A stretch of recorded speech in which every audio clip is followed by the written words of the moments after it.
राष्ट्रवादी शरद पवार पक्षाचे नवनिर्वाचित प्रदेशाध्यक्ष आमदार शशिकांत शिंदे यांचं आज सातारा जिल्ह्यात मोठ्या उत्साहात स्वागत करण्यात आलं।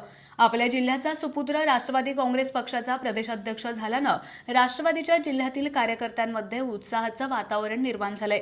जिल्ह्याच्या सीमेवर असलेल्या नीरा नदीच्या पुलापासूनच आमदार शशिकांत शिंदे यांच्या स्वागतासाठी राष्ट्रवादी कार्यकर्त्यांनी जंगी तयारी केली होती। आमदार शशिकांत शिंदे यांचे सातारा जिल्ह्यात शिरवळ, खंडाळा, भुईंज, पाचवड, आनेवाडी टोलनाका, सातारा बॉम्बे रेस्टॉरंट, अजंठा चौक, आतीत, काशीळ, उंबरज, कराड या ठिकाणी त्यांचं जंगी स्वागत करण्यात आलं।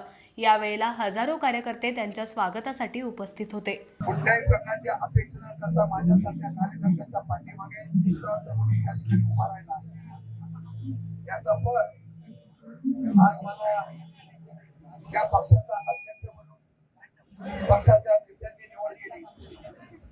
मी माझं भाग्य समजतो आणि आज येत असताना पुण्यापासून ते आजपर्यंत ज्या उत्स्फूर्तपणाने तुम्ही मला स्वागत केलेलं आहे, हे स्वागत हे मला प्रेरणा देणार आहे।